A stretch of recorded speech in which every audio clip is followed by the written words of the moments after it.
Hey, and welcome to the Meditations and Musings podcast. I'm Elena Lipson. I'm a mama, I'm a wife, and I'm the founder of the Divine Self-Care Circle membership and the Virtual Retreat Academy. I don't believe that you have to sacrifice your body, your health, or your family in order to create true abundance and prosperity. I believe in living based on the divine feminine metrics of success, and these include pleasure, play, ease, grace, and a slower pace. Each week, I'll bring you 1 to 2 new episodes. One of these will be a guided meditation that you don't have to do on the meditation pillow, and the other will be a conversation to help you access your inner wisdom, to ignite abundance, and inspire others to do the same. I invite you to join me on this journey back to the magic of a divinely aligned and well cared for you. And now, join me for today's episode. Welcome back to the Meditations and Musings podcast. This is Elena Lipson, your self-care coach, and your inner work mentor. This is our 200th episode, 200. I can hardly believe it. I was just reflecting back with the amazing podcast editor I have, how supported I feel, how grateful I feel that I'm able to do what I love to do, be supported, and reach thousands and thousands and thousands of people all around the world. I get daily updates about how my podcast is doing in different countries, and it's literally hit like every country out there. It's so amazing to think that right now, wherever you are in the world, in your community, in your home, with your children, with your family, that you are listening to me, speaking with you. And that is one of the things that I absolutely have always loved and adored about technology. I've always loved technology. I used to build websites. I used to manage computer networks. I used to teach technology. And I've never once, there are definitely things about it that can be frustrating and addictive and all those things. But in general, I love technology because your impact, your capacity and ability to reach people all over the world, and especially the people who need to hear what you have to say, is incredible. So I thought that I would take some time to share with you what I learned from recording 200 episodes every single week for the last 3 years, and how the lessons and what I've been through and what I've learned can help you trust yourself more, and more specifically, trust you to do it your way. And I'm not saying that everyone needs to go start a podcast. You do whatever you want to do. But what I am saying is, and what I'm hoping you gain from this, the takeaway is that once you commit to something, it is very important that the thing you commit to is meaningful to you, because the success might not come right away. It might not come for a long time, right? I've been doing this for 3 years now, and in some ways I've hit the goals that I've wanted to hit, and in other ways I'm still figuring it out. And I remember hearing the statistic that only 1% of podcasters ever get to episode 100. So that was my initial goal. Like, I am going to be that 1%. And I bet it's even less for people who get to 200 episodes.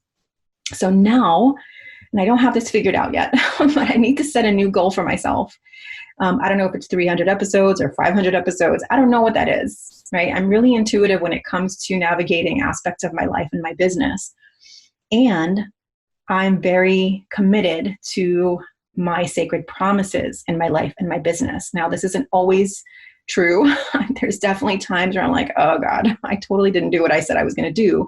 And it's mostly for myself. Like, I'm actually much more accountable to other people than I am to myself. And you probably find that is true for you as well, because you're human, just like I am, and magical, of course. So I want to share with you these, I think they're about 11 lessons, but I'm sure I'll plop in a few more along the way as they occur to me. So I've got my notes here, but I'm also open to my divine downloads as they come.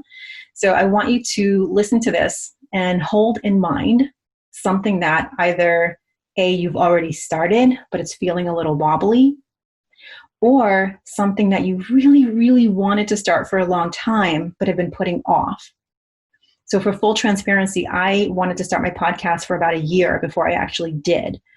And it took me a while to figure out, like, what was I going to call it? What was I going to talk about? There's so much. Like, I already have a membership. I already do other social media stuff. Do I need to do this? But yet the calling kept coming through. And if you listen to episode number 1, yes, it was good. I do think it was good because I wasn't a novice to speaking and sharing my ideas. I'm a teacher, but or a teacher in personal development world, right? Not in the classroom of like kids or anything. But the way I record now is much more intuitive, much more spontaneous sometimes planned. It's just a different energy, and I trust it deeply. Do I ever question doing the podcast? Yeah, sometimes I do. It is an investment. It's a financial investment for me. It's not free, right? Even though you're listening to it on a free platform, it's not free for me to record it. I have to host my recording software. I have to have a microphone of good quality that I've upgraded a few times now.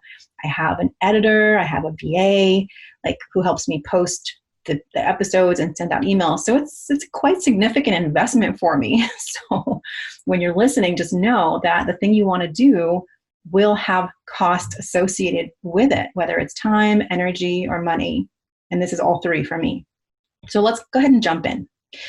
So the first lesson that I want to share with you is what I kind of have been talking about, which is you can do hard things.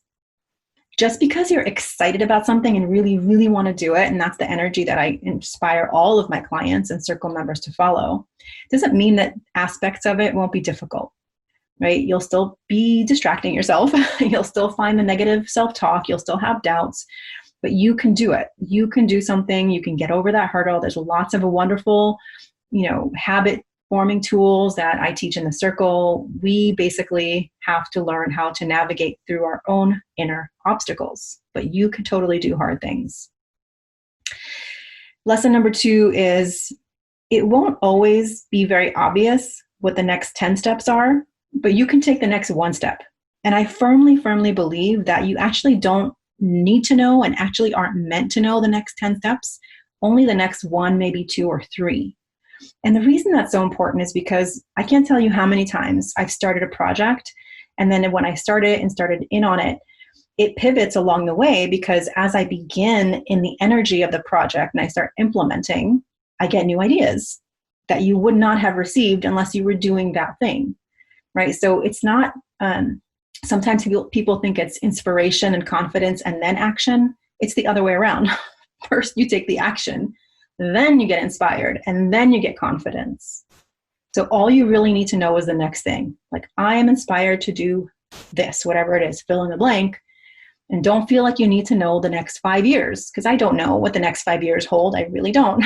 I love that saying, like, man makes plans and God laughs. I love that. And it shouldn't be scary. It should just be opportunity, right? You don't know what's coming around the bend. You don't know what amazing things are coming. Yes, you can be of the mindset you don't know what horrible things are coming, and we certainly have enough physical proof of that in our world.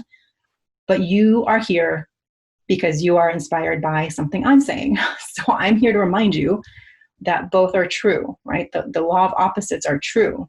Not all bad, not all good, and nothing in between is promised. So you get to choose the thoughts that you think, the actions you take, and how you perceive what's going on around you. Oh, I wish I brought some water. Someone bring me water. Maybe my husband will hear me downstairs and just bring me water. Okay, number 3. You absolutely must do it your own way.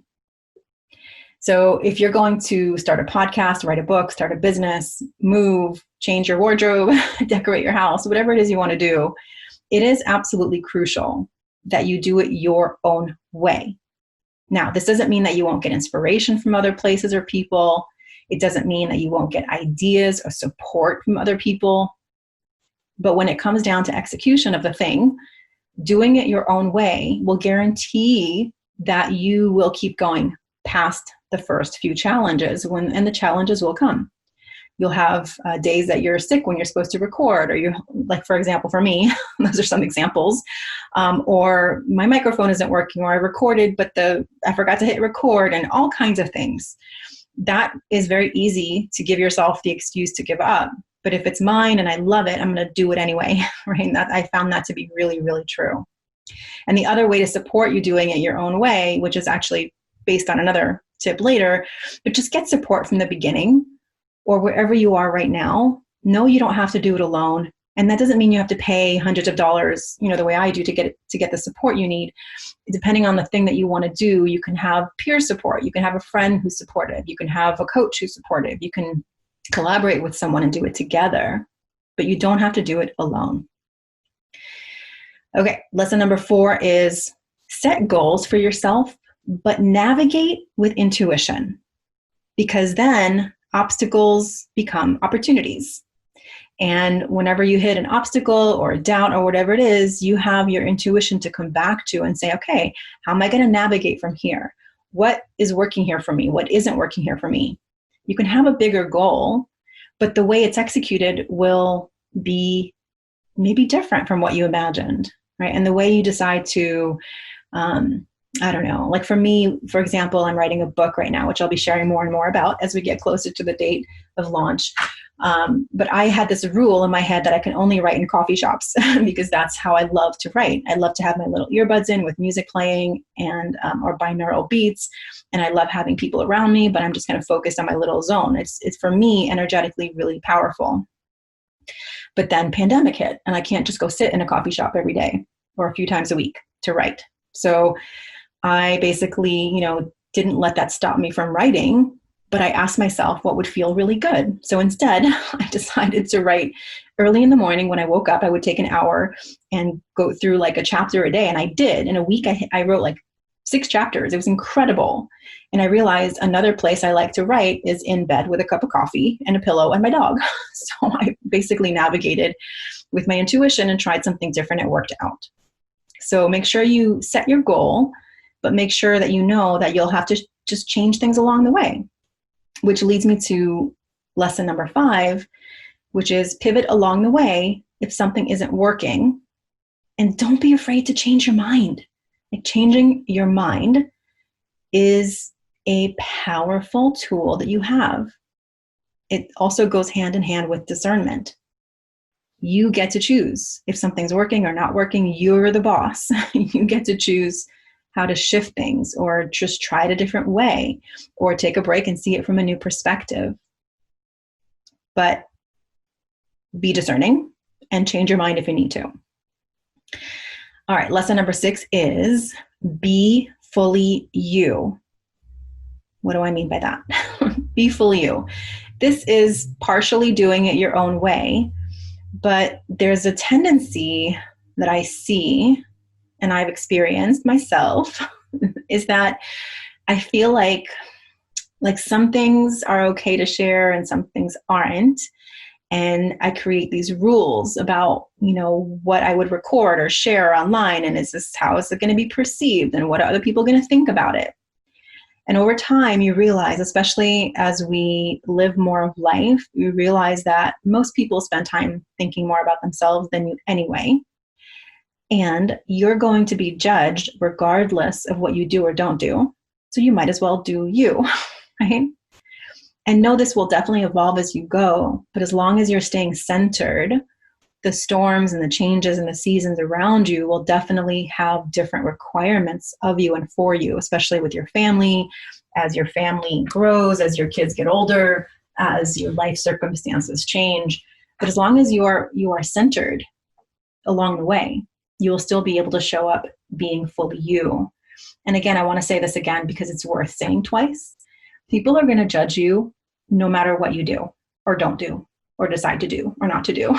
So it is permission granting for yourself to do it your way. I mean, I've had clients over the years who are super introverted, self-described, super introverted, and yet are very, very successful with online business. And you would think like, well, how do they do that? Because don't they just freak out when they need to go live or write or whatever, show up?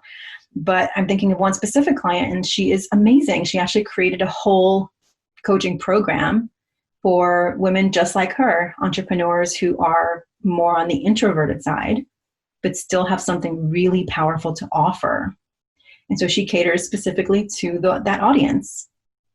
And this is the power of being fully you, because when you are fully you, the people who need what you got are going to resonate with you. When you're trying to be something or someone else, people sense that shit. Like they see it. Like they won't even know why, but something just feels off. And you know you've met people like this where you're like, they're saying one thing, but you're feeling something different. Not necessarily dangerous. That's just something to consider as well. But I'm saying like you can just tell when someone's trying to be something.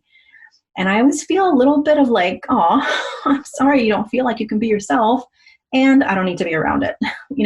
I mean, obviously, depending on who it is. And, to some extent, we all do it. Like we all adapt to situations and we have different aspects of ourselves that meet in different situations. Like I can have a different mom hat on when I'm speaking with my son than I have, my wife hat on when I'm speaking with my husband, but me is still me. Like at the core, I still get to decide who I am.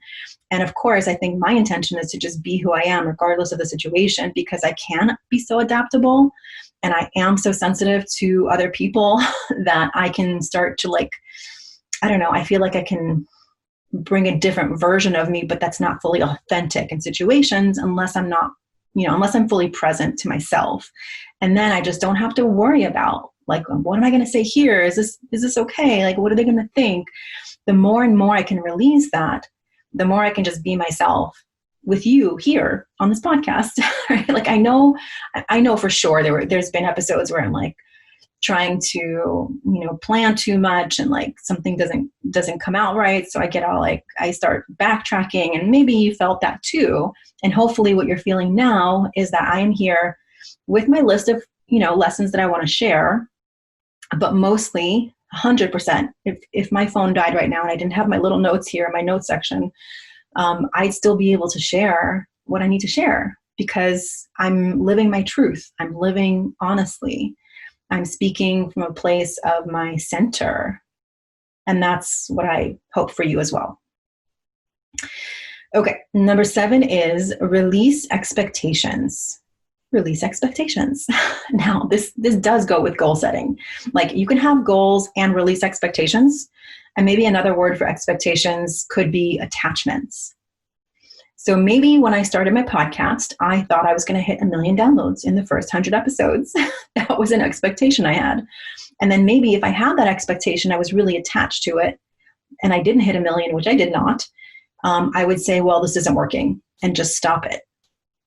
But maybe that's not where I meant to go. Like maybe I will hit 1 million someday. Maybe I won't. But I'm not going to stop doing it. I have other metrics of success, like getting all the DMs I get from you guys saying thank you and asking questions and connecting, the reviews I get, the personal emails that I get, those of you who joined my circle over the years and those of you yet to join, right? That's another metrics of success that I have. So I release expectations. I follow my excitement and my intuition. And the more and more and more and more I can do that, because it is a journey, it's not one and done. None of this is one and done. It's all a journey. I hope you're getting that by now. The more I can have fun as I go, the more I feel excited to hit record, the less resistance I have to sitting down and doing it, the more comfortable I feel paying my team to record this and to process it and edit it and all of that and post it. The more I can do that, the more you benefit and the more I benefit, because when I benefit, you benefit. So think of your project, your idea, your goal like that. The more you love doing it, that energy goes through and permeates the entire thing. And on the other side, whether you're creating pottery, designing clothes, coaching on Instagram, like whatever it is, if you're having fun, your receivers of that thing or service will feel it, which I hope you can feel my excitement for this podcast because I keep showing up. And maybe like 6 months ago, I decided to add a second episode every week with the meditation.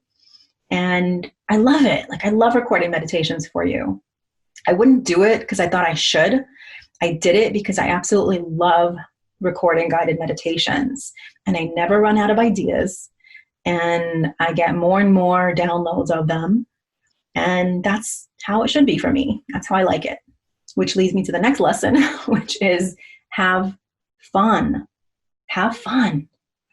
Like I think along the way, people just stopped playing, stopped having fun, and everything's gotten so serious, which, hey, it totally is serious, and does not delete the fun. That's why in my Feminine Metrics of Success, if you heard the intro to the podcast, it's all about pleasure, play, ease, grace, and a slower pace. Because when you're doing those things, and when that's how you measure success, you will have no choice but to create from a place of alignment, right? I know there are listen, life is serious enough without us adding like the need to be so serious. And you can switch that flip really quickly, okay? Like, I know I've had funks of, I've recorded episodes about being in a funk. I've dealt with depression. I've had shit happen in my life. I've lost many people that I love. Like, there's serious things that have happened in my life, just like yours.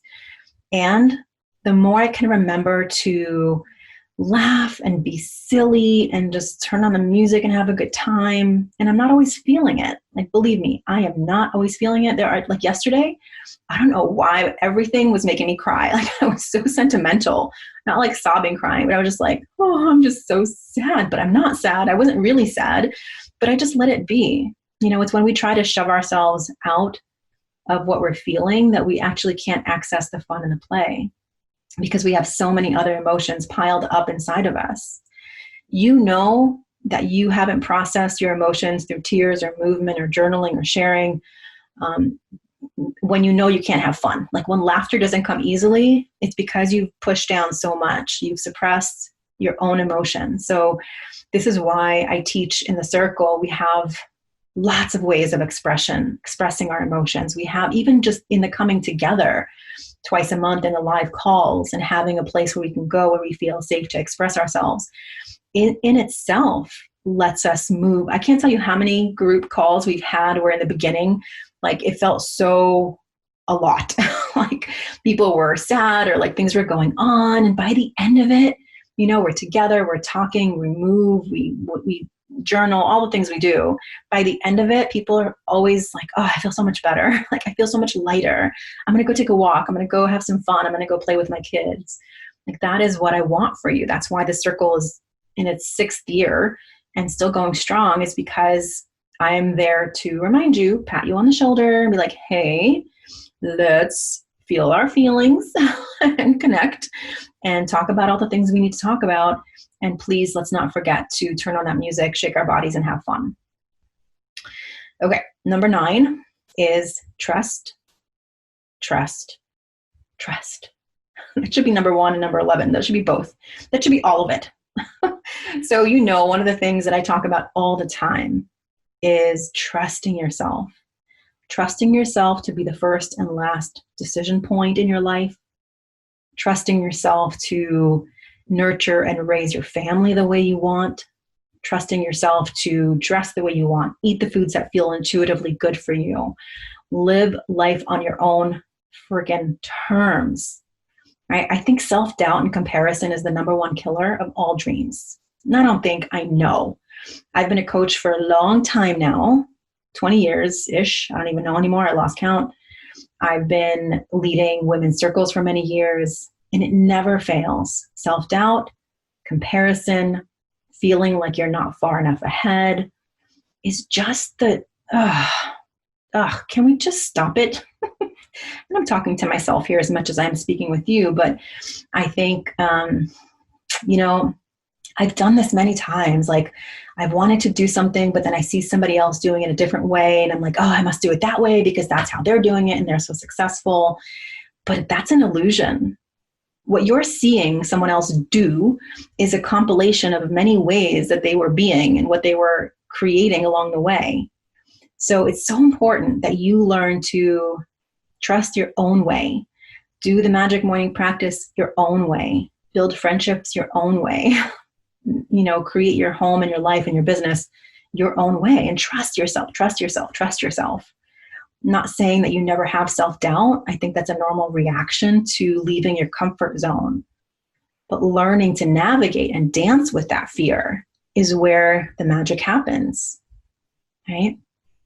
I'm going to talk more about this in other episodes. And of course, if you've listened to my inner authority framework, trust is the solution. Trust is the outcome of me teaching how you trust your inner authority. So if you have any specific questions, please let me know. And of course, you're always invited to the circle. I'm going to share a very special 200 episode announcement at the end in just a little bit. So stay with me here. Lesson number 10 is daily tending to your energy, which is my definition of self-care. Daily tending to your energy. And the way I teach this is through the Magic Morning Habit or the Magic Morning Practice, which is still free as of now, which it might change. And it's one of the pillar teachings in the Divine Self-Care Circle. You can still access it for free now. If you can go to the show notes and see it there. You can also go to my Instagram at Elena_Lipson and click on my bio link and you can get it there. I just updated all the playlists. I created a journal for you and a whole new video. You can check it out there.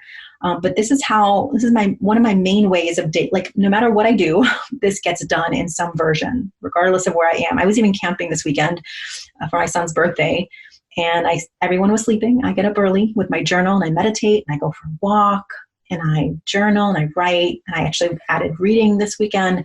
I still do it because it's my daily tending. Sometimes it's 5-10 minutes. Sometimes it's an hour. Like it changes based on, what's happening for me that day. But it's such a powerful attunement practice.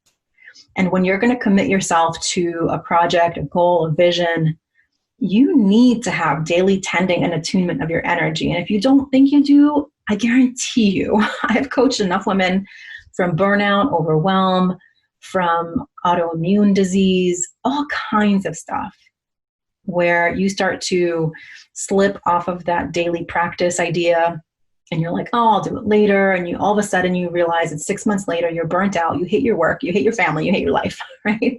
Like, what happened? How did I get here? How am I so angry? It's because you weren't doing the daily tending and attuning of your energy, which again is how I describe self-care. Of course, manicures are fun, but no, this is the self-care that I'm talking about here. Excuse me. And finally, 11, which is a bonus tip, it's create a circle of support of people who know, this is key here, not just any people, because it doesn't work. People who know and believe in what you're capable of, and key number 2, will always remind you when you're in self-doubt. Having a circle of other women, it's really important, actually. Women's circles are actually really, really important. It's an ancient practice. Scientifically, it helps you access the happy chemicals, oxytocin in your body, when you gather, when you listen, when you're heard, when you feel like you belong. But the key here is not just any circle, right? Like if you're gathering with people who are negative and pessimistic and like, screw it, let's just go open another bottle of wine and forget work. Like, yeah, I guess that's fun every once in a while to do. And believe me, we all need that. Like, stop talking about work. Let's just have fun. Not that work can't be fun, which it could be fun, which when it is fun, now you've hit the magic gold pot, right? But having a circle of women who believe in you, are motivated to create in their own life from a place of attunement and alignment. And there's this is key, like a regular connection, not just once in a while, not just like, I've had circles before where they lasted for a year or two and they sort of fizzled out, and that's fine. Like, I think every circle has its own shelf life. But the reason when I created the Divine Self-Care Circle, I decided it was going to be long-term, is because I need continuity. I love deep relationships. Like, I love going deep pretty quickly, and I love getting to know people over time. And I knew that, 12 weeks or 6 months or even a year wasn't going to be enough. I wanted to get to know people over time. And that's exactly what happened. As I mentioned earlier, the Divine Self-Care Circle now is in its 6th year. And there's women who've been there from the very beginning. There are women who left and came back. There are women who came back and became mentors in the circle and are now teaching their own lessons in classes. And the reason I did that is because I wanted it, to be honest. Like, I knew I needed a circle, and I knew I needed to lead and guide in a way that was from within the circle and not from a pedestal. And that's exactly what we have now. So if you're like, oh my gosh, this sounds amazing, and I would love to be doing what I was born to do and do it among other women who are doing the same, and have a place to come and connect and share and do all the spiritual woo stuff, but also get like practical ideas and strategies if I need it, I invite you into the circle. So I was going to close the circle trial in September, but I decided, since we're celebrating our 200th episode, that I would leave the circle trial. It's a 1-month trial, which means you come in for $27. And if you decide to stay, then it's $97 a month after that. And the reason this is really key right now is because the pricing is going up in 2021, like way up. The minimum new pricing for 2021 will be $297 a month, and it will include strategic, intuitive business support as well. So if you're in already at the current pricing, which will be $97, then you get to stay. As long as you're in the circle, you get to keep that pricing. Because either December, or I'm not 100% sure the date yet, but it'll be mid-December to mid-January, the pricing will go up significantly. So will the resources, and the coaching will focus on business as well as life and self-care and all the good stuff. So the first thing you need to do is go to the show notes. It's the only place to access the trial link, the only place you can access it, and you're only getting this link because you're listening to the podcast. So you click on the link, you sign up, and you'll have a full month access to all of my self-care courses. You will sign up to the live group calls. You'll get a welcome document with all the dates on it. And then you get to stay it for a month. And if you love it and stay again, you get to pay the $97 a month before we go up to the $297 a month starting in either mid-December or mid-January. If you have any questions and you're like, can you say that all again? Just press rewind and listen to it again. Or if you have any specific questions like logistics, and you kind of read it, but you're not sure, you have some doubts, or you just want to get some clarification, then the best thing to do is to send me a DM or email us at info@elenalipson.com. And remember, the only place to access this trial link is in the show notes of the podcast. So that's it. 200 episodes. Unbelievable. I'm so excited. No, it is believable because I knew. So I'm going to go off and set my new goals for my podcast. And I don't know if it's as simple as just deciding like I'm going to 300 and see what happens. We'll see. I'm going to really feel into it. And it's not going away. Don't worry. I just need to have like this intuitive, intrinsic guide, right? Like my inner compass needs to point the direction. I don't know whether we're going to start doing interviews, which I think we are. I think we might start doing some like workshop style episodes where I'm guiding you through some journal prompts. I'm not sure yet. I'm gonna leave that because we do all of that in the circle. So I don't necessarily know that I want to emulate it here on the podcast, but I might show you, like I might actually pull the curtains back a little bit and show you what we do inside the circle and do it here as a podcast. So have an amazing rest of your day. Those of you feeling called to step inside the circle, I can't wait to see you inside. It would be my privilege and honor to be your mentor in Circle. Thank you so much for being here, whether this is the first episode you listen to or the 200th. Thank you from the bottom of my heart, from my soul, all of me. Thank you, thank you, thank you. I'll see you on the next episode of the Meditations and Musings podcast. Go take care of yourself. Thank you so much for listening and learning about the new divine self-care way of being in your life, business, and the bedroom based on the divine feminine metrics of success: pleasure, play, ease, grace, and a slower pace. If you're ready to bust the myth of overwhelm and tap into an inspired start to each day, I've put together a free video series for you to help you start each day with energy, inspiration, and ignite that inner pilot light which attracts joy, magic, and synchronicity.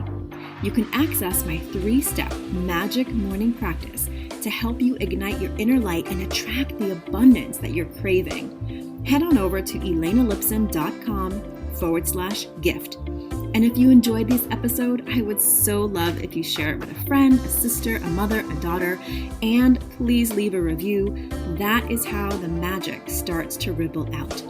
Here's wishing you a day full of beauty, magic, and divine self-care. I'll see you next time at the Meditations and Musings podcast.